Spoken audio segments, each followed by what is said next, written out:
Namaste, people. Welcome to Shweta's Basket, a stories and poems podcast. And I'm your host, Shweta Singh. Each week, I will bring an incredible new story or poem for you, written by some of the best contemporary writers.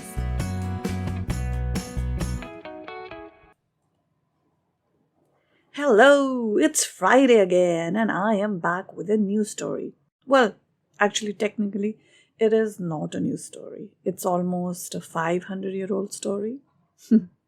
Yes, it is a story of fierce loyalty and supreme sacrifice of Panna Dhai of Mewar.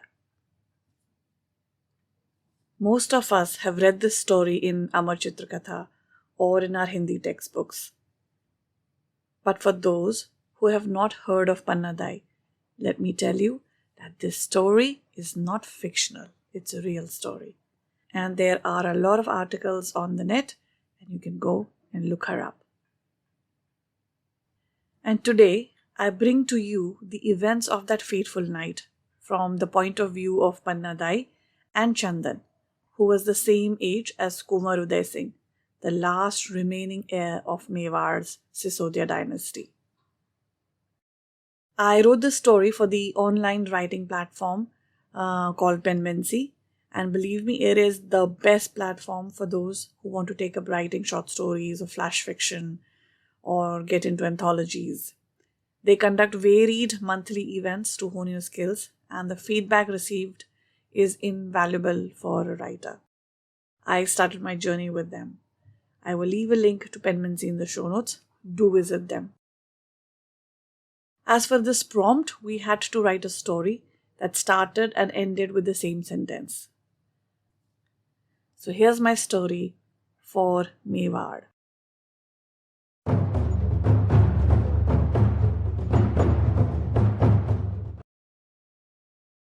We are Rajput of Mewar. This is my go-to mantra to get Kunwar and Chandan to do anything. But right now, I need it more. Banvir is on his way to the palace. As my heart races, I don the mantra as my armor. I will wield it as a shield and as a sword. As I pace up and down the bedchamber, I pray to Eklingji, turn my heart to stone. How can a mother do this? How can I do this? But I mustn't I? Today, I am going to do something unthinkable. Today, I will prove true to my dharma and to my motherland. My steps falter and I think, but what about my dharma as a mother? I walk up to where my son sleeps peacefully and whisper in his ears, I love you. You're the light of my life, the reason for me to live. I choke, my lips tremble, and tears threaten to flow. But I continue, for he needs to know. Today, we need to protect the future of Mewar. But you'll always live in every fiber of my being, every breath I take, as will Mewar. Both of us will be indebted to you. I bend and kiss his forehead gently. Suddenly, the quiet of the night is shattered by shouts and clang of swords. He is here for Kunwar Udai Singh, the fourth son of Ravisankar, the only heir left to the throne of Mewar. I hastily cover up my son and move away from the bed. Just as I reach the door, it is thrown open and Banvir strides in.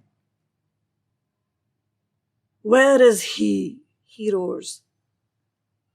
Mutely, I point to my son, who sleeps in Kunwar's bed tonight. In that moment, I am a statue, made of the same stone on which rest the foundations of the great fort of Chittor. But inside, I am a billion grains of sand, blown away to oblivion by this roaring wind called Banvir. And he raises his sword.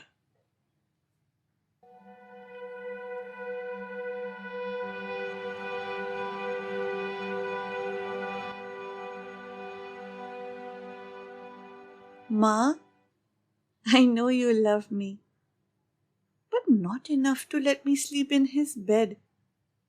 So I know something is bothering you.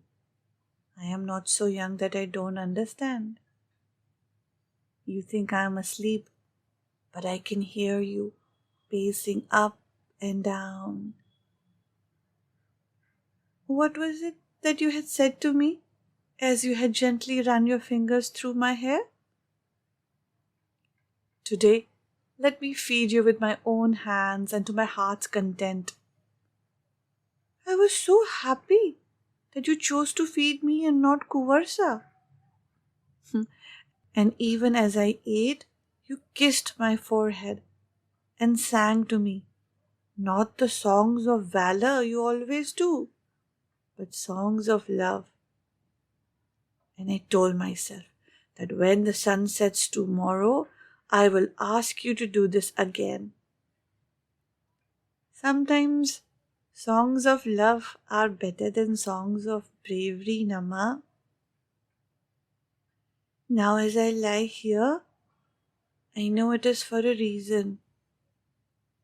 How, when I raised my hand for you to kiss it while I ate, you held it in yours for so long, and your eyes shimmered just like Biraj in summers. I don't think I have ever seen you cry. I wanted to ask you, but I also didn't want you to stop singing. Now I know, or I think I know. I hear the door crash open and Banvir roar. Don't worry, Ma. I won't cry, and I won't fail you. We are Rajput of Mewar.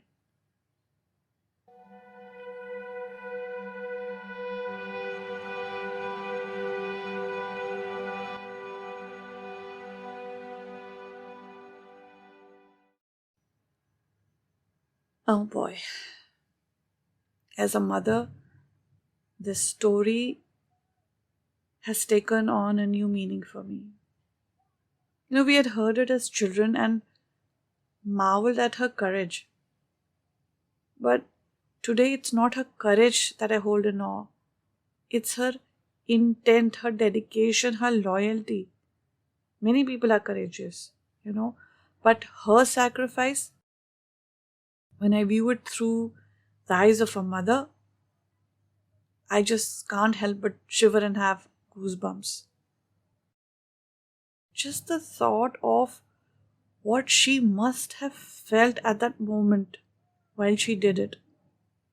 Like I said, for those who don't know about Panna Dhai, this is a real story. She was a real person. It is sad that not much is known about her after Kunwar Udai Singh succeeded to the throne. Yes, he did. That night she was successful in saving his life, and few years later he came back to reclaim his throne. So, if any of you out there have any information about her, then please do share. And guys, that brings us to the end of this episode. To share your comments or feedback, DM me on Facebook or Instagram. My handle is Shweta's Basket. You can also use the link in the show notes to visit the website and leave a comment there. And don't forget to hit the like or follow button or the subscribe button on YouTube before you exit. Do rate us on Spotify and Apple Podcast. It'll take you a couple of seconds, but this thoughtful gesture from you will go a long way in supporting the podcast and helping it grow. So, until we meet again on the air next Friday, this is your host, Shweta Singh, signing off. Bye for now.